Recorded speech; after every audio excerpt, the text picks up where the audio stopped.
In this question, we have to find the position vector of a point R which divides the line joining two points P and Q whose position vectors are given. So, in first question it is internally division and in second it's externally. So, अगर हम general coordinate geometry की बात करें तो अगर दो points होते थे, लेट्स से ये x1 y1 और ये x2 y2, और अगर इंटरनली डिवीजन होता था, लेट्स से अगर ये पॉइंट है 2 लेट्स से m n में डिवाइड कर रहे हैं, तो फॉर्मूला क्या होता था इस पॉइंट p का? तो p के जो x कोऑर्डिनेट होता था वो क्या होता था? mx2 plus nx1 upon m plus n, और सिमिलरली y के लिए भी ऐसे होता था my2 plus n y1 upon m plus n. सो अब पॉइंट्स क्या हो गए? तीन टाइप हो गए. तो तीन के लिए सिमिलरली क्या हो जाएगा? अब एक बार mz2 प्लस nz1 हो जाएगा. तो अब हमारे पास क्या है? दो पॉइंट है p q, ये लाइन इन्हें ज्वाइन कर रही है. एक पॉइंट है r जो 2:1 में डिवाइड कर रहा है 2:1. तो अब हम क्या बोल सकते हैं? जो हमारा वेक्टर होगा r वेक्टर, उसके कोऑर्डिनेट्स क्या होंगे? 2 टाइम्स ऑफ ये p था, ये q था, तो 2 टाइम्स ऑफ q वेक्टर. हम सारे x y z को सबको साथ में ले लेते हैं, plus 1 times of p vector upon m plus n which is 3. So 2q vector क्या हो जाएगा? अब हमारा q वेक्टर क्या था हमारा? सबसे पहले 2 into -1 minus I cap plus J cap plus K cap, और जो p वेक्टर है वो क्या है? p वेक्टर है I cap plus 2j cap minus K cap. तो I cap plus 2j cap minus K cap upon 3.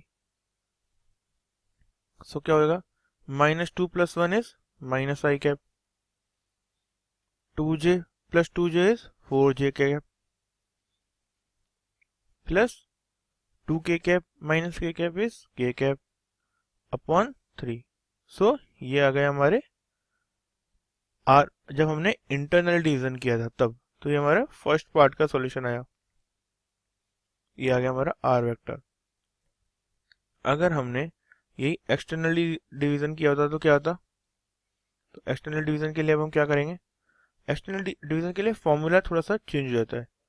क्या होता था? जैसे कोई भी दो पॉइंट होते थे, तो एक्सटर्नल डिवीजन में क्या होता था? वो पॉइंट बाहर कहीं होता था.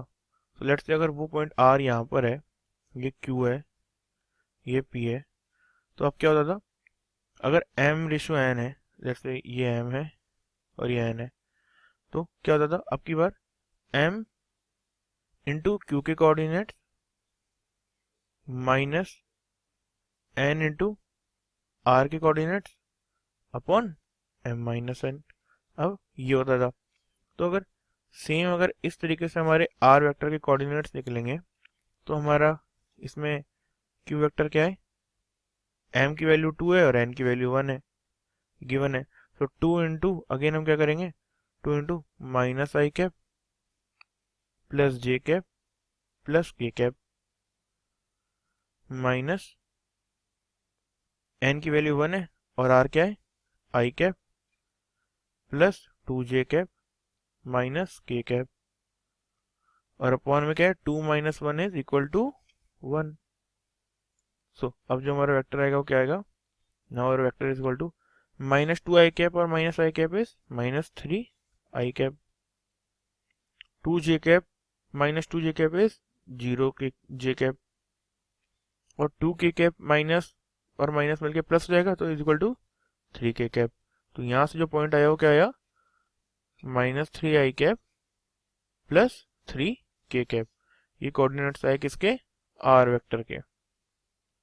सो एक्सटर्नल डिवीजन में हमारा आंसर ये है, जबकि इंटरनली डिवीजन में हमारा आंसर है I cap minus I cap plus 4 J cap plus K cap.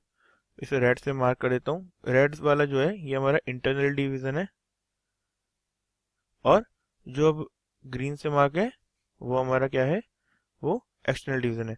बस इन दोनों में जो मेन डिफरेंस है वो है इस फॉर्मूले का। यहाँ पे हमने इस फॉर्मूले को यूज़ किया है, यहाँ पे दोनों जगह माइनस आया है, और जबकि इस क्वेश्चन में हम देखें एक्सटर्नली में इंटरनली में, तो यहाँ पे दोनों जगह प्लस आया है। सो जो फॉर्मूले का डिफरेंस है इंटरनली और एक्सटर्नली डिवीजन में।